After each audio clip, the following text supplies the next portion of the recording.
Hello, everybody, and welcome to Neuroscience for Numpties. I'm your host, Joe, and I hope you are all having a wonderful day.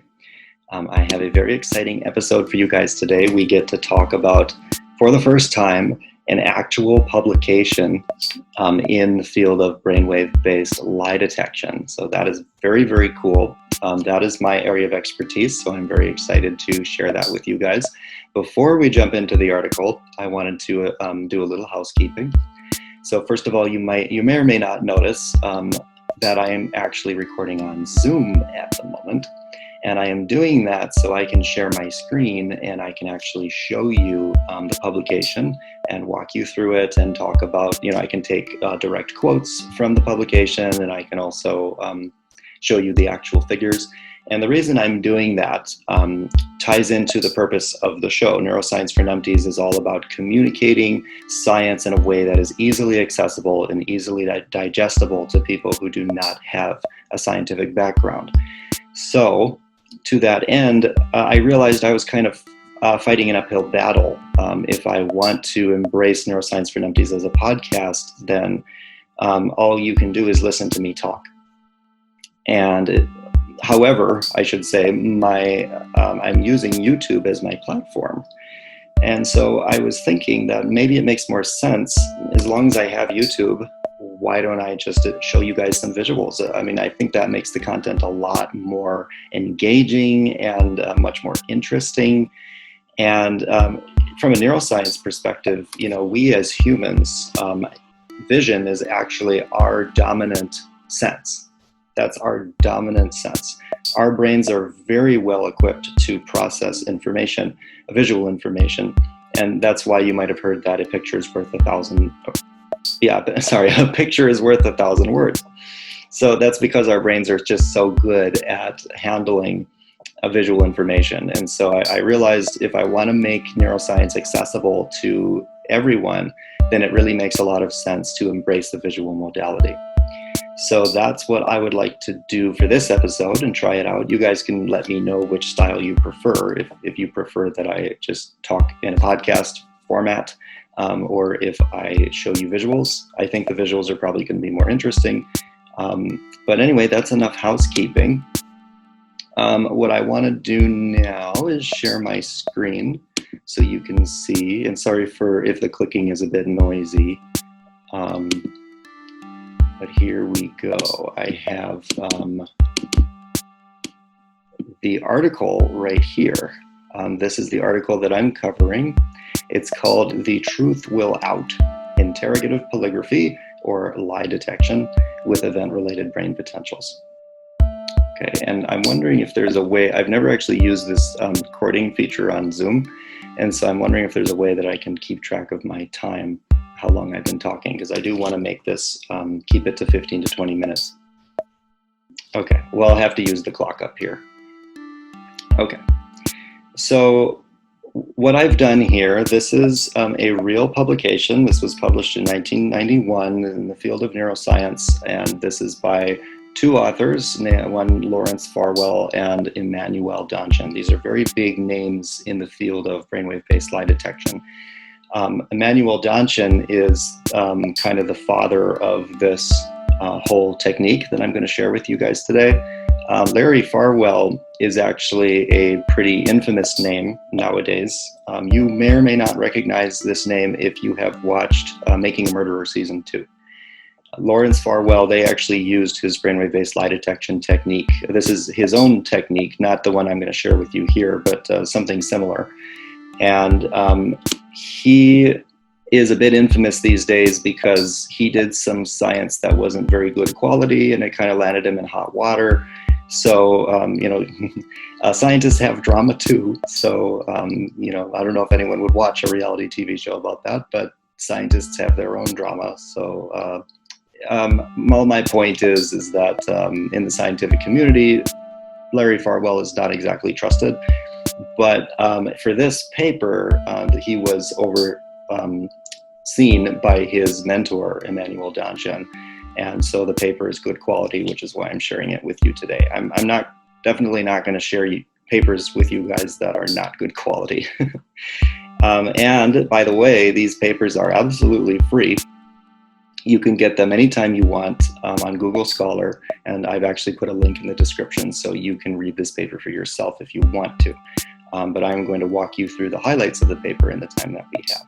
Okay, so first of all, let me just give you a brief introduction to the format of a publication. I covered, by the way, publications and what they look like in episode 2, the previous episode. So if you're interested, go back and watch that.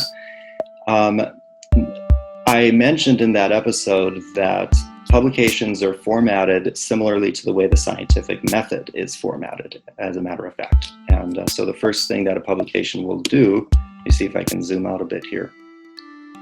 The first thing that a publication does is they give you a summary of the entire article. That's called an abstract. And so if you read this, it'll give you all the highlights of the article. Then they jump into an introduction where they give you the background, everything that you need to know about what they're going to do in this paper. So this is basically, they read like dozens of papers summarizing the literature to date on the topic that they're covering, in this case, brainwave-based lie detection. And this is actually the first paper to demonstrate that brainwave-based lie detection was possible. Before then, all lie detection was done based on your typical like Hollywood measures. I'm trying to think of movies that you might have seen lie detection techniques in, but I know there's one with Ben Stiller, but I can't remember the name of it off the top of my head. But basically what a typical Hollywood polygraph does is that they measure things like your breathing, which is called respiration. They measure your heart rate, and then they measure your something called skin conductance, which is basically like sweat on your palm or on your fingers. And the idea is that you could use those physiological measures from your body, heart rate and respiration and so forth, to index when someone is lying to you. So, you know, a good example is if I'm lying to you, then I'm going to get nervous and my hands are going to get sweaty. And then you could index that. You can see increased sweat on the palm using the skin conductance technique. And that is then going to, you'd see more skin conductance, more sweat on their palms when they're lying versus when they're telling the truth. Now, Larry Farwell and Emmanuel Donchen, they thought that they might be able to index lying if you were looking at someone's brain. And to give you a little bit of a background as to why they thought that's possible, well, the brain, I covered also in episode 2, the previous episode, that your brain communicates with itself quite a bit. There's actually more than 200 structures in your brain. Your brain is a very complex organ. And what it's doing, when one structure wants to talk to another structure, it's actually going to communicate similarly to how you might call someone up on your phone back in the day when we used landlines. Your brain, let's say the structure over here wants to talk to one over here, then, and I realized that actually my picture is going to be really small. You're not going to be able to see me. So maybe I'll post a picture of a brain and make that a little bit easier for you guys. But when one structure in the brain wants to talk to another structure in the brain, then it has a wire that connects that structure. That wire is called a neuron. And your brain will then send electrical information across that neuron. It's called a brain potential. That's the electrical activity in the brain. And it's going to send that electrical activity to that other structure, and that's how it communicates information.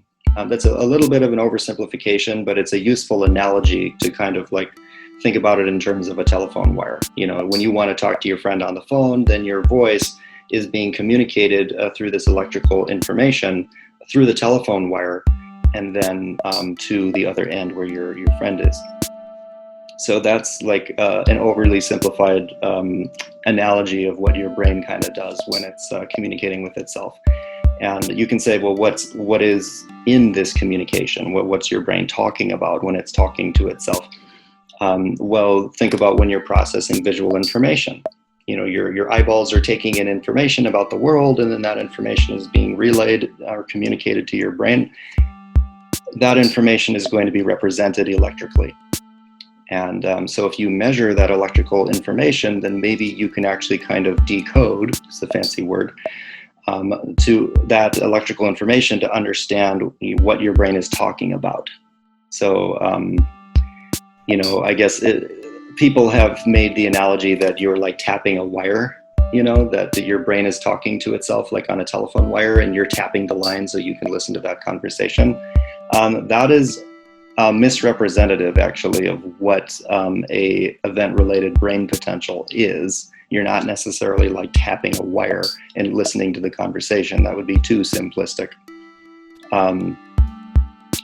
But I don't really want to get too much down into the weeds about what exactly the brain potential is. All I want you guys to understand for the purposes of this article is that your brain uses electricity to communicate. That's called a potential. And the event-related part is that your brain is, producing electricity in response to a particular event. And I'll talk to you guys a little bit about what that event is. Okay, so getting into the article. I was going to summarize the sections for you. That they have the summary here. They have an introduction where they explain all the background information you need. Then they propose an experiment, and they talk about exactly what they did. And then they talk about how they acquired their data from the brain and how they analyzed those data. And then they give you their results. And a lot of times you'll see them in like a visual format like this, which is why I wanted to show you guys visuals.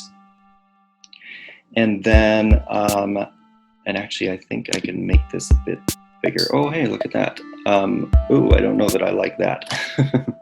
Let's go back to the way that it was. I'll just make this a little wider so you don't have to look at my desktop in the background. Okay. So they give you all the results, and then, you can see it's a lot of information, so it can be very overwhelming. And so then they move on to a discussion and they summarize everything for you. So that's the general, gist of a publication and what they look like.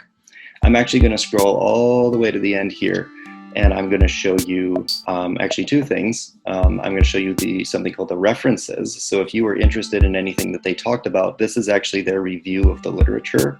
They give you a list of every article that they cited in the paper. So this is where they got all their information from when they did their the background research for their article. And so if you were interested in anything they said, you can go and put these references, these papers in Google Scholar, and then you can go look them up yourself. So this is, scientists are very transparent, or at least they should be very transparent with their information. Okay, so looking at, this is an appendix where they give some very nice supplementary information. And in this case, this is actually really cool. They're demonstrating the task that they used in this experiment. So what they did, they actually created this like stupid, elaborate spy espionage scenario, which is part of the reason why lie detection research is so fun, because you get to design these ridiculous situations where these are, you'll notice they have probes, targets, and irrelevance. So these are three different types of stimuli that they were presenting to their participants. And then they're measuring their brain activity when the person looks at these stimuli. So what they did, basically they said, okay, you are meeting a covert operative. You're a spy in an organization. You're meeting a covert operative. His name is Phil Jenks. And Phil Jenks is wearing a blue coat, and he's going to be standing on, Perch Street, and that's where you're going to meet him. And what you're going to do is pass off these plans for a submarine. And this, whole operation is called Operation Cow. But like I said, it's a stupid elaborate. And then, so these are things that are actually relevant to the crime. This is what their participants were told to enact this mock crime spy espionage scenario. And then they have these target items that are not relevant to the crime, but they just want to know that you're paying attention to the stimuli they're presenting to you. So whenever you see these target items, green hat, Tim Howe, op pig, etc., you just press a button to say, hey, I'm paying attention. I saw this item. But these items are not crime relevant. And the same thing with these irrelevant items. These are items that are very similar to the probe, very similar to the crime relevant item, but they're not the crime relevant item. And the purpose of having these irrelevant items in the protocol is such that if you were innocent, you would be completely unaware of any of this information, really. You're not going to know that the blue coat was used in the crime, or that, Phil Jenks was wearing the blue coat. Because you're just going to see all of these clothing items: brown shoes, red scarf, gray pants, and you're not going to know which one was relevant to the crime. Whereas if you were guilty and you are the spy who passed off the submarine plans, then because you were told that you're meeting Phil Jenks and he's wearing a blue coat, so you know that these items are not relevant. And we would expect that because you're guilty, that your brain is going to react differently to these probe items than it would react to these irrelevant items. Okay, and I want to check on how I'm doing on my time. I think we're at about the 20-minute mark, so this actually might be a little bit of a longer episode. Now, I've given you the gist of what the paper looks like, and I've given you the gist of the task that they were using. So now let's talk about the results, and I'm just going to very quickly summarize that for you, and then we will be done with this article. So I want to show you, I'm just going to skip right ahead to these results over here. I want to show you guys the actual brainwaves. So what they did here's their guilty group for the people who were, doing the spy espionage scenario. And they're actually plotting the brainwaves for each and every participant. And you'll notice that they have numbers, and this is to protect their privacy, because you don't want anyone to know who participated in the experiment. So they replace their names with numbers. And that's the way to protect their privacy. And then they also have the innocent group. And the innocent group has all these brainwaves as well. So you can plot every individual person and look at their brainwaves. So this is very cool, lots of squiggly lines. And then they show you those three stimuli. And so like I said, I'm actually going to go to the guilty group.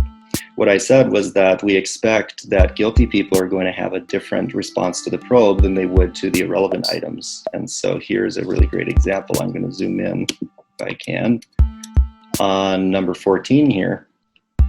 You can see, so this is the probe response here. This is a brain potential, an electrical measure from the brain called a P300. P stands for positive, and they're plotting positive down. And then you look for it at about 300 milliseconds. A millisecond is 1,000th of a second. So this is activity that's happening really, really quickly in your brain. And here you have a target response. So, whatever it was, whatever the green hat or what have you. We can ignore that for now. What we're looking at is the difference between how your brain processes irrelevant items versus how it processes the crime relevant items, like Phil Jenks, and then he had a blue coat and so on and so forth. So in this case, they're actually averaging across all of those different probe items. Phil Jenks, the blue coat, the submarine plans, Operation Cow. They're just averaging across your brain's response to all of those items. And you can see that your brain has a larger response, a larger P300, to these probe items if you're guilty, compared to your P300 or your brain's response to these irrelevant items. Now, if we back up or look over here at the innocent people, take a look at this innocent person. Now take a look. The probes, no difference. No difference between the irrelevant responses and the probe responses. So if you're innocent, you can't tell the difference between what was relevant to the crime and what wasn't. Only if you're guilty. Only if you're guilty does your brain show this different response. So I understand I was a little bit in the weeds there, but I just wanted to show you guys some actual brain waves so you could get an idea of what that looked like. Okay, so now I'm just going to jump ahead to their what's called their diagnostic accuracy to tell you how well did they do at identifying these guilty people versus the innocent people. So here's their accuracy, what they call accuracy of determinations. This is like their diagnosis. If I was diagnosing you as guilty versus diagnosing you as innocent. So here they have their model, their brain model. So what do we think you were?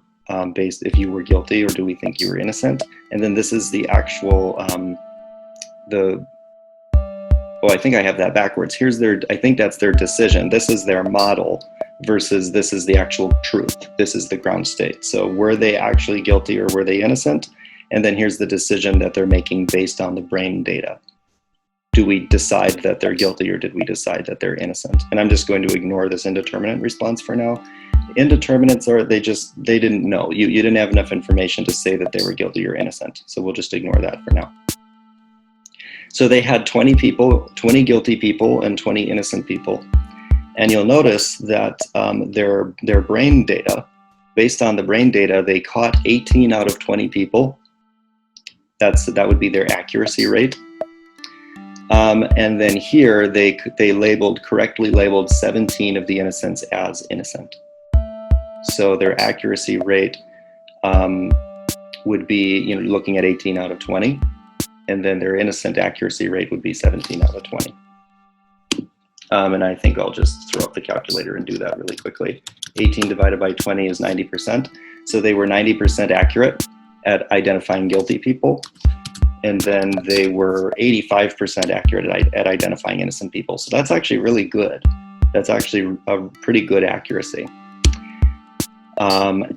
And then there's also something called confidence, and that's something I want to introduce you guys to. So accuracy is different than confidence. Confidence is when you're answering a different question. So this is like, accuracy would be, how many guilty people did I catch out of all the guilty people that there were possible to catch? There's 20 guilty people possible, and I caught 18 of them.